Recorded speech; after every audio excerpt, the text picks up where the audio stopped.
Christine dengan NIM 29/2012-590 dari kelas PGSD RBI 12D, Universitas Kristen Satya Wacana. Saya akan mempresentasikan mata pelajaran IPA SD dengan materi alat pencernaan manusia. Alat pencernaan manusia. Alat pencernaan manusia. Proses pencernaan terdiri atas pencernaan secara mekanik dan pencernaan secara kimiawi. Pencernaan secara mekanik terjadi di dalam rongga mulut, yaitu penghancuran makanan oleh gigi yang dibantu dengan lidah.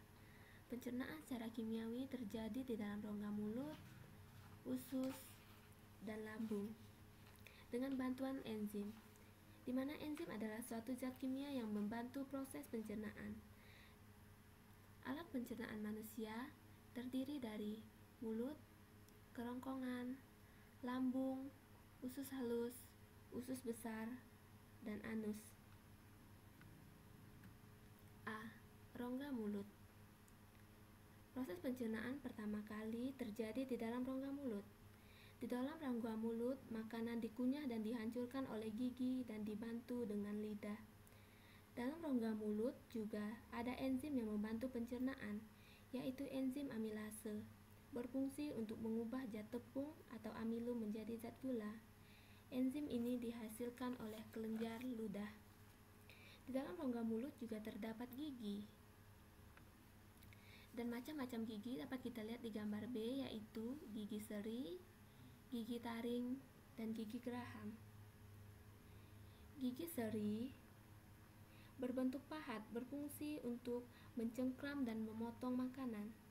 Gigi taring berbentuk lancip dan runcing, berfungsi untuk menusuk dan mengoyak makanan.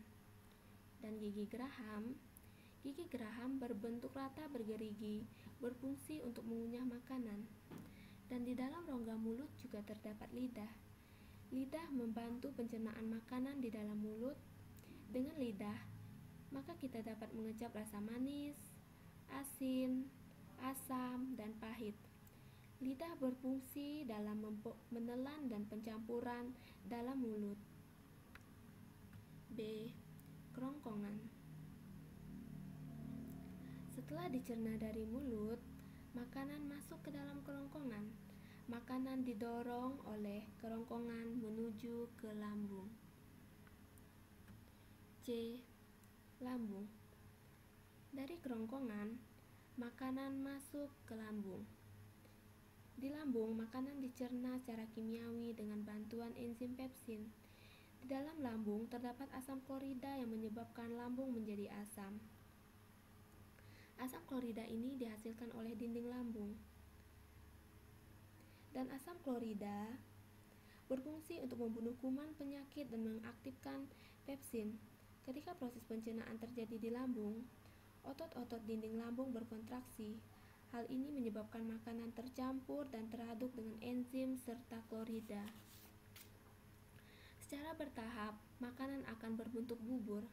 Kemudian makanan yang mengalami pencernaan akan bergerak sedikit demi sedikit menuju ke usus halus. D. Usus halus. Usus halus merupakan tempat pencernaan dan penyerapan nutrisi. Usus halus terbagi menjadi 3 bagian, yaitu usus 12 jari, usus kosong, dan usus penyerapan. Di dalam usus halus terdapat 2 proses pencernaan, yaitu pencernaan secara kimiawi dan proses penyerapan sari makanan. Di dalam usus 12 jari terjadi pencernaan makanan dengan bantuan getah pankreas. Usus kosong berada di tengah-tengah usus 12 jari dan usus penyerapan. Di dalam usus kosong juga terjadi proses pencernaan secara kimiawi. Usus penyerapan. Usus penyerapan adalah tempat penyerapan sari-sari makanan. Dan yang kelima, juga terakhir, yaitu usus besar. Setelah melewati usus halus, sisa makanan masuk ke dalam usus besar. Usus besar ini terbagi atas 3 bagian, yaitu usus besar naik, usus besar melintang, dan usus besar turun. Di dalam usus besar ini, sisa-sisa makanan mengalami pembusukan.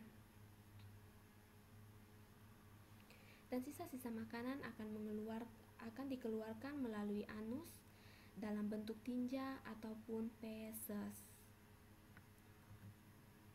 Baiklah, demikian presentasi saya. Semoga bermanfaat. Terima kasih dan Tuhan memberkati.